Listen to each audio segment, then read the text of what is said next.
one of the two people convicted for the brutal murders of Dartmouth College professors years ago. The man convicted of the 2001 murders of two Dartmouth professors is withdrawing his request. I'm sorry. The brutal murders of Half and Susanne Zantop. The scene inside the Zantop household was drenched in horror. Half and Susanne Zantop, two esteemed Dartmouth College professors, were found slaughtered in their own home. A crime so savage that even seasoned investigators struggled to comprehend the brutality. The attack wasn't just a quick, impulsive act. It was methodical, deliberate, and utterly ruthless. The professors weren't simply killed, they were butchered. The assailants didn't just end their lives, they made them suffer. The murder weapon? A large combat knife, razor sharp, designed for deep penetration and maximum damage. The killers didn't hesitate. They attacked with calculated precision, making sure their victims felt every moment of pain before death finally took them. Half Zantop, 62, took the brunt of the attack first. The first stab tore into him, but he was still alive. Then came the second, the third. Each thrust was a deliberate act of destruction, slicing through flesh and organs, ensuring there was no chance of survival. The struggle wasn't quick, it wasn't merciful, it was prolonged. Susanne, 55, witnessed it all. The sheer terror of seeing her husband being slaughtered before her own body was torn apart by the same blade. The killers made sure she didn't escape her fate. Blow after blow, the knife plunged into her, leaving behind a crime scene soaked in blood. The living room, once a peaceful setting, transformed into a slaughterhouse. Blood pooled beneath their bodies, splattered across furniture and walls. The sheer force of the attack suggested a level of rage beyond ordinary murder. This wasn't an instant death. The wounds, though fatal, didn't kill them immediately. They bled out, each second dragging them closer to the inevitable. The agony must have felt like an eternity. Medical examiners later confirmed the horrifying truth. The deep stab wounds punctured vital organs, but consciousness lingered. The professors fought to stay alive, their final moments filled with pain and sheer desperation. Death likely took several excruciating minutes in which they felt their bodies shutting down, overwhelmed by the unbearable torment. This wasn't a simple case of murder. It was a slow, agonizing execution carried out by two teenage boys who should have been incapable of such savagery. With the murders complete, they left behind a house filled with forensic evidence, including bloody shoe prints, fingerprints, and a knife sheath. These clues would soon lead investigators straight to them, but at the time, they believed they had committed the perfect crime. As they made their escape, they carried with them not only the weapons used in the attack, but also a stolen item. A small amount of cash from the house.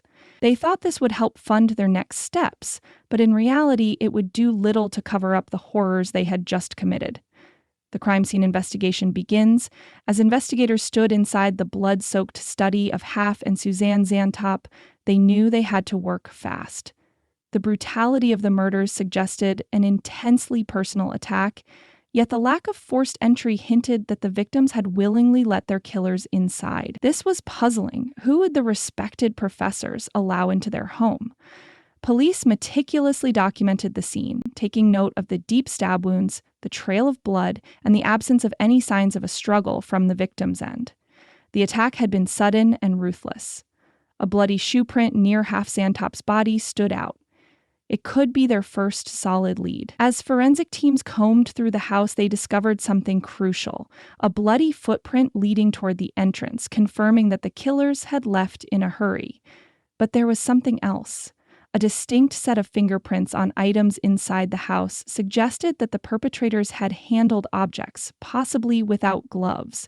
If these prints matched anyone in the system, it would be an instant breakthrough. The crime scene evidence was rushed to forensic experts. The bloody footprint found near the victims' bodies was analyzed. Investigators determined it came from a hiking boot. This detail suggested an outdoorsy individual, possibly young, someone who moved quickly and left minimal evidence. Next came the fingerprints lifted from various surfaces inside the home. If the killers had left prints, it could be the key to identifying them. This was a shocking realization. Could the killers be kids? The investigation took a chilling turn when the FBI was brought in to assist. Their criminal profilers examined the nature of the crime, the lack of stolen items, and the extreme violence.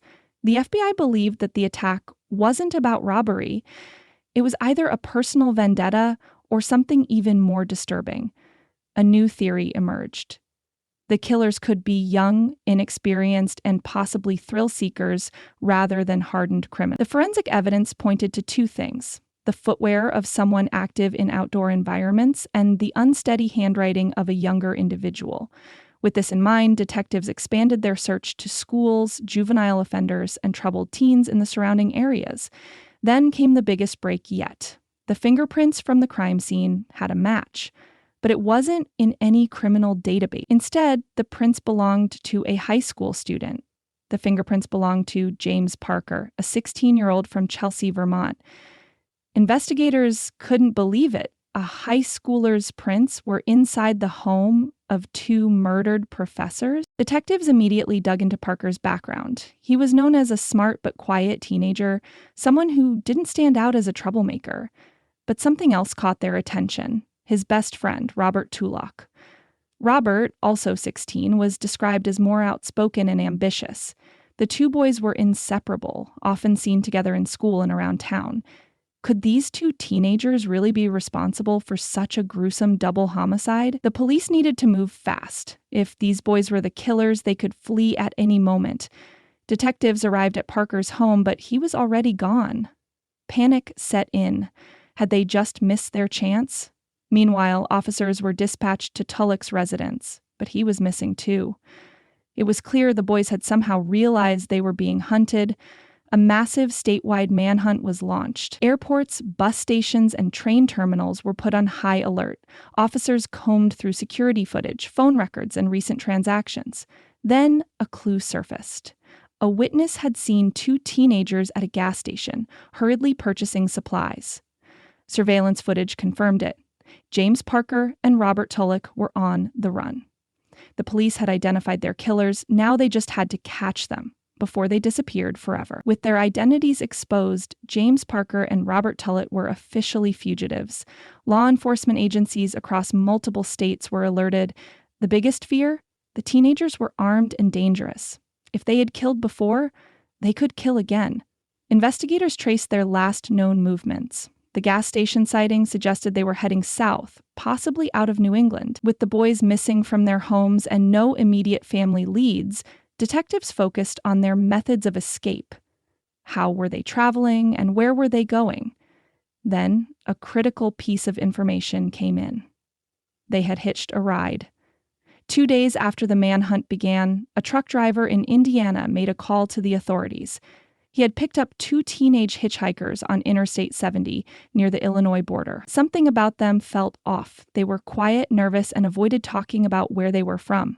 Suspicious, the driver dropped them off at a truck stop in Newcastle, Indiana, and immediately reported them.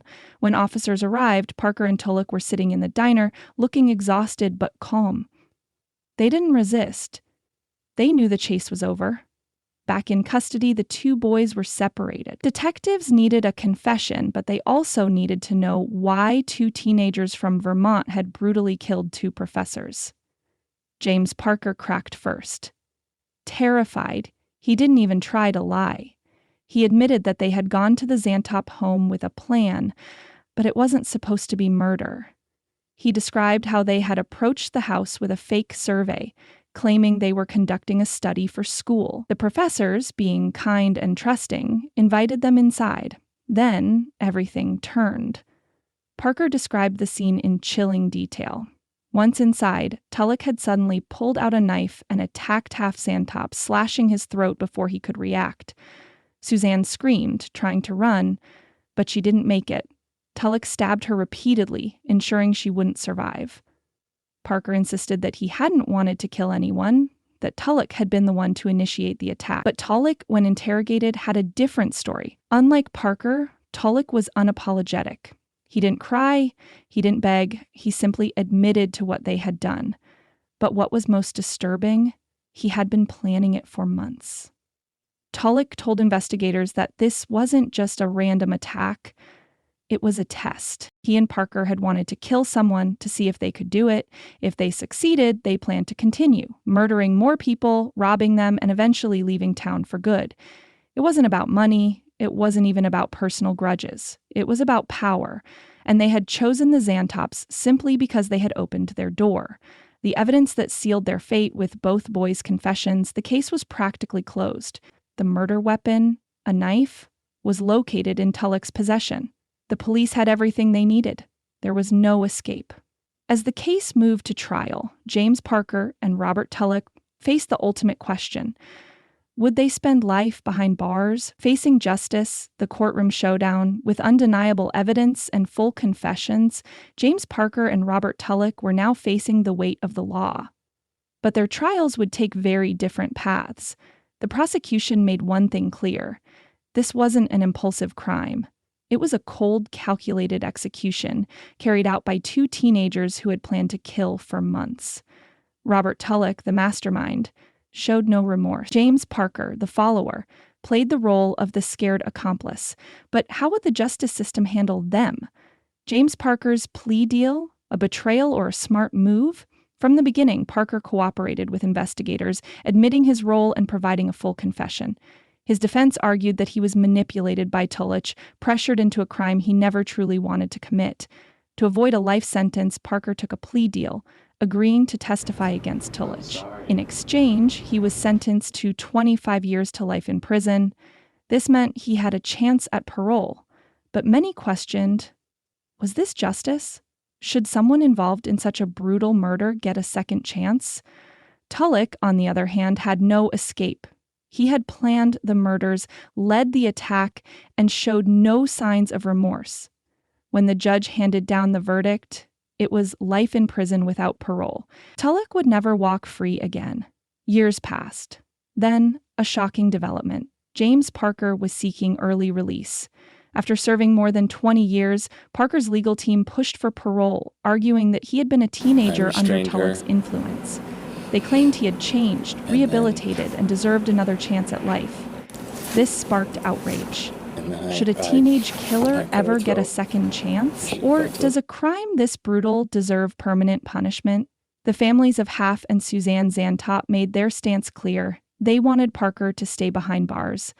The final question: justice or forgiveness? As the case continues to make headlines, the world is left divided. Some believe Parker has served his time, while others argue that a murderer should never walk free. What do you think? Should Parker get a second chance, or should he remain behind bars forever? Let me know your thoughts in the comments, and if you want more in-depth true crime stories, subscribe.